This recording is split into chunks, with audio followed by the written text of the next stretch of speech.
A reading from the Gospel of St. Mark at chapter 5.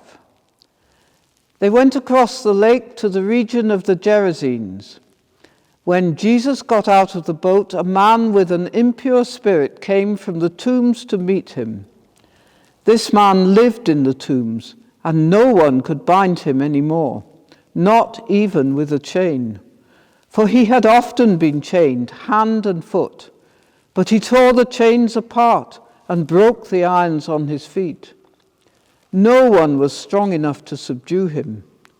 Night and day among the tombs and in the hills he would cry out and cut himself with stones. When he saw Jesus from a distance, he ran to tap and fell on his knees in front of him. He shouted at the top of his voice, "What do you want with me, Jesus, Son of the Most High God? In God's name, don't torture me." For Jesus had said to him, "Come out of this man, you impure spirit." Then Jesus asked him, "What is your name?" "My name is Legion," he replied, "for we are many." And he begged Jesus again and again not to send them out of the area. A large herd of pigs was feeding on the nearby hillside. The demons begged Jesus, "Send us among the pigs, allow us to go into them." He gave them permission, and the impure spirits came out and went into the pigs. The herd, about 2,000 in number, rushed down the steep bank into the lake and were drowned. Those tending the pigs ran off and reported this in the town and the countryside, and the people went out to see what had happened.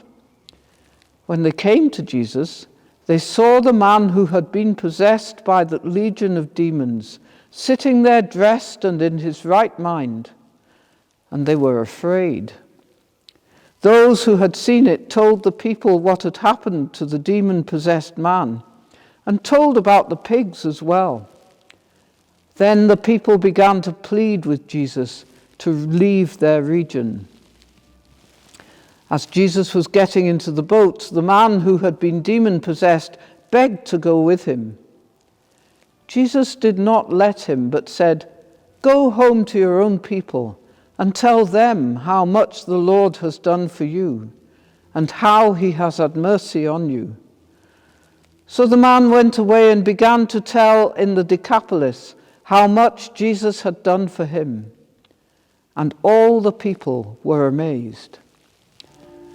When Jesus had again crossed over by boat to the other side of the lake, a large crowd gathered around him while he was by the lake. Then one of the synagogue leaders, named Jairus, came, and when he saw Jesus, he fell at his feet.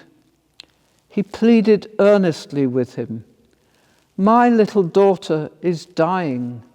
Please come and put your hands on her so that she will be healed and lived." So Jesus went with him.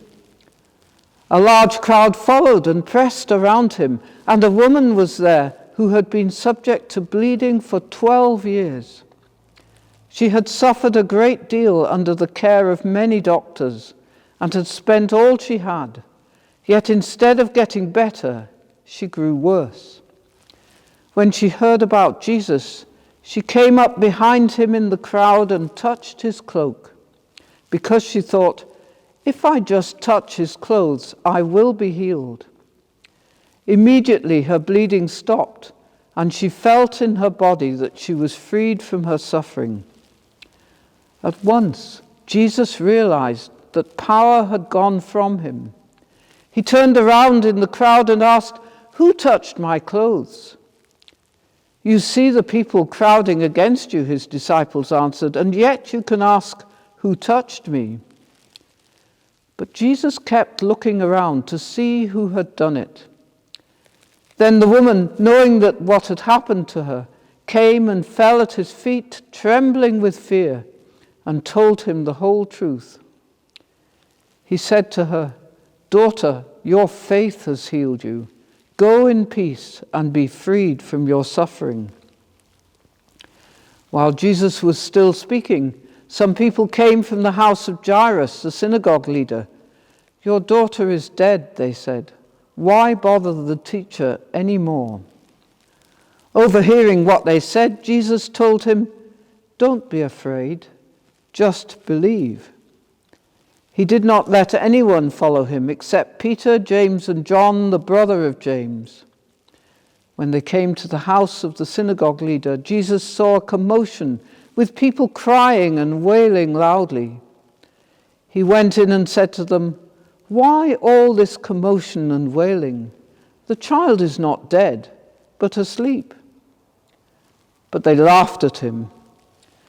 After he had put them all out, he took the child's father and mother and the disciples who were with him and went in where the child was. He took her by the hand and said to her, "Talitha cum," which means, "Little girl, I say to you, get up." Immediately the little girl stood up and began to walk around. She was 12 years old. At this they were completely astonished. He gave strict orders not to let anyone know about this and told them to give her something to eat.